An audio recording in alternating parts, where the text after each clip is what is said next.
أعوذ بالله من الشيطان الرجيم. بسم الله الرحمن الرحيم.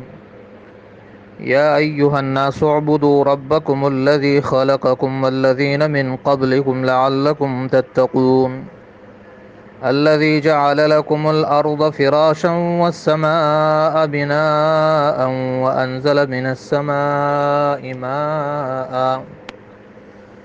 ماء فأخرج به من الثمرات رزقا لكم فلا تجعلوا لله أندادا وأنتم تعلمون وإن كنتم في ريب مما نزلنا على عبدنا فأتوا بسورة من مثله وادعوا شهداءكم من دون الله إن كنتم صادقين فإن لم تفعلوا ولن تفعلوا فاتقوا النار التي وقودها الناس والحجارة أعدت للكافرين.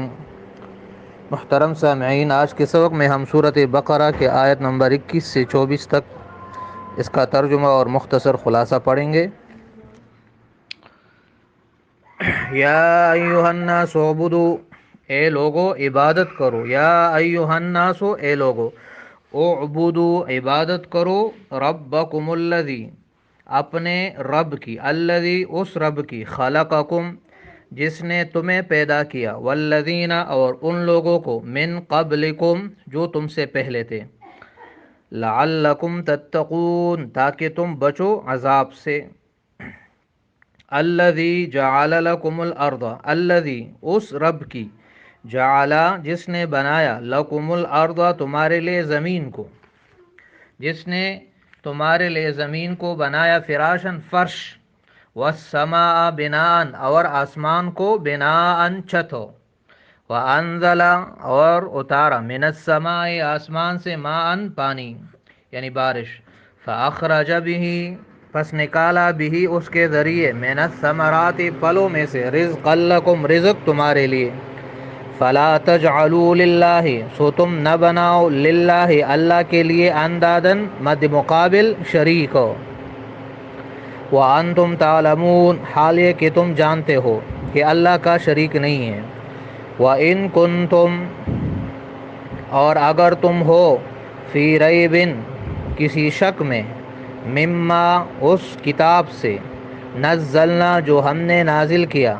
علی عبدنا، اپنے بندے پر، فاتوا بسورۃ، تو لاؤ ایک سورت، من مثلہ، اس قرآن کی طرح، وادعوا، اور بلاؤ، شہداءکم، اپنے مددگاروں کو، اپنے باطل معبودوں کو، من دون اللہ، اللہ کے سوا، ان کنتم صادقین، اگر تم سچے ہو، فإن لم تفعلوا، پس اگر تم نے ایسا نہ کیا، یعنی قرآن کی طرح نہ لائے، ولن تفعلوا، اور تم ہرگز ایسا نہیں کر سکو گے، فاتقوا النار التی، تو ڈرو، النار التی، آگ سے، التی، اس آگ سے، وقودها الناس، وقود، ہاں، جس کا ایندھن، الناس، لوگ ہے، والحجارت، اور پتھر ہیں، اعدت للکافرین، جو تیار کی گئی ہے، للکافرین، کافروں کے لیے۔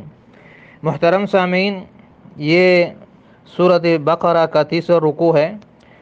اس سے پہلے دو رکوع ہم پڑھ چکے ہیں۔ اس رکوع کو سمجھنے کے لیے پہلے دو رکوع کی طرف رجوع کرنا ہے۔ پہلے دو رکوع میں اللہ تعالیٰ نے سارے انسانوں کو تین گروہوں میں تقسیم کیا۔ پہلے نمبر پر متقین یعنی مومن، اور دوسرے نمبر پر کافر، اور تیسرے نمبر پر منافقین۔ تو جب بھی کوئی دعوت اٹھتی ہے، اس کے مقابلے میں یہ تین قسم کے لوگ آتے ہیں۔ یہ ابتدا سے انتہا تک ایسا ہے اور ایسا رہے گا۔ اول اس کو سچا سمجھنے والے اور اس پر ایمان لانے والے، دوسرے اس کا انکار کرنے والے، اور تیسرے قسم کے منافقین، جو اپنے مفادات کے لیے بظاہر ماننے کا دعویٰ کرتے ہیں لیکن در حقیقت انکار کرتے ہیں۔ تو سارے انسان عقیدے کے لحاظ سے تین قسم کے ہو گئے: مومن خالص، پکے مومن، کافر اور منافق۔ اب یہاں سے اللہ تعالیٰ ان سب کو دعوت دے رہا ہے اپنی عبادت کی اور توحید کی، اور فرماتے ہیں یا ایھا الناس، اے لوگو۔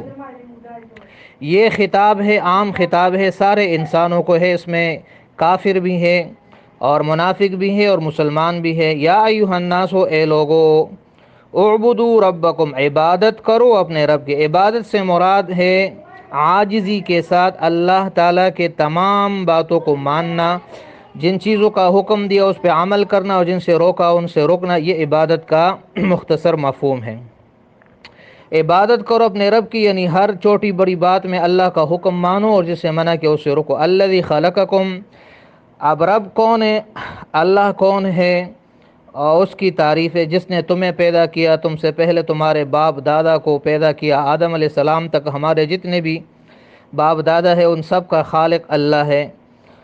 اور پھر آگے اللہ اپنی اور نعمت بیان فرماتا ہے کہ اللہ وہ ہے جس نے تمہارے لیے زمین بنائی اور اس کو فرش کی طرح نرم بنایا اعتدال کے ساتھ، اور آسمان بنایا اور آسمان کو چھت کی طرح محفوظ بنایا، پھر آسمان سے پانی اور بارش برسایا، پھر اس پانی کے ذریعے تمہارے لیے پھل اور میوے، مختلف قسم کے رنگ، مختلف قسم کے ذائقے۔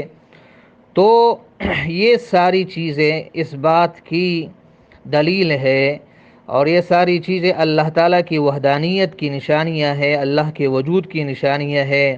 آسمان اور زمین، اور آسمانوں اور زمین کے اندر مختلف قسم کے جو اللہ تعالیٰ کی نعمتیں ہیں، کوئی بھی سمجھدار انسان اس کو دیکھ کر اپنے رب کو پہچان سکتا ہے کہ یہ چیزیں خود بخود پیدا نہیں ہوئی، بلکہ اس کا پیدا کرنے والا کوئی ہے اور وہ اللہ ہے۔ لہذا فلا تجعلوا للہ اندادا، اندادا ند کی جمع ہے، شریک کو کہتے ہیں، مد مقابل کو کہتے ہیں۔ تو فرمایا اللہ کے لیے کوئی شریک نہ بناؤ، اور تم جانتے ہو، یعنی تم یہ بات جانتے ہو کہ ہمارا اور ہمارے باپ دادا کا خالق اللہ ہے، زمین کو بنانے والا اللہ ہے، آسمان کو بنانے والا اللہ ہے، بارش برسانے والا اللہ ہے، اس بارش سے کھیتی اور پھل اگانے والا اللہ ہے۔ جب یہ ساری چیزیں تم مانتے ہو تو یہ بھی مانو کہ عبادت کا لائق بھی اللہ ہے، یہ بت اس کے ساتھ شریک نہیں ہے۔ تو یہ توحید کی بات ہوگا۔ اب آگے رسالت کی بات ہے، اور منکرین قرآن کو چیلنج ہے کہ یہ قرآن اللہ تعالیٰ کی کتاب ہے، اللہ کا کلام ہے، جو اس نبی محمد صلی اللہ علیہ وسلم پر اللہ نے نازل کیا۔ لہذا اگر تمہیں شک ہو کہ یہ اللہ کا کلام نہیں ہے تو تم اس قرآن کی طرح ایک چھوٹی سی صورت لاؤ، اور اگر خود نہیں لا سکتے تو شہداء، اپنے مددگاروں کو، جنات کو، اور اپنے باطل معبودوں کو، اور اپنے شاعروں کو، اور اپنے اعلیٰ تعلیم یافتہ جو تمہارے ہیں فصیح و بلیغ شعراء، ان سب کو بلاؤ، ان کی مدد لو، اور اس قرآن کی طرح ایک صورت لاؤ اگر تم سچے ہو۔ لیکن آگے اللہ فرماتے فَإِن لَّمْ تَفْعَلُوا، اگر تم نہ کر سکو، اور ہرگز نہ کر سکو، یہاں لن حرف تاکید ہے مستقبل میں نفی کے لیے، کہ ایسا تم ہرگز نہیں کر سکتے، قرآن کی طرح تم نہیں لا سکتے، یہ قرآن ایک معجزہ ہے، قیامت تک اس کی طرح کوئی کتاب تم نہ بنا سکو گے۔ الحمدللہ یہ قرآن کا معجزہ آج تک ہے، 1441 سال ہو گئے، آج قرآن کی طرح کوئی صورت نہ، دنیا کے کتنے فصیح و بلیغ انسان گزرے ہیں لیکن قرآن کی ایک چھوٹی سی صورت کی طرح کوئی صورت نہ بنا لائے۔ یہ قرآن نے جو دعویٰ کیا، جو چیلنج دیا، وہ آج تک ہے اور انشاءاللہ قیامت تک رہے گا۔ یہ قرآن کی حقانیت کی دلیل ہے اور نبی علیہ السلام کی نبوت کی دلیل ہے۔ تو آخر میں فرمایا کہ اگر تم ایسا نہیں کر سکتے اور نہ کر سکو گے تو پھر ڈرو النار، اس آگ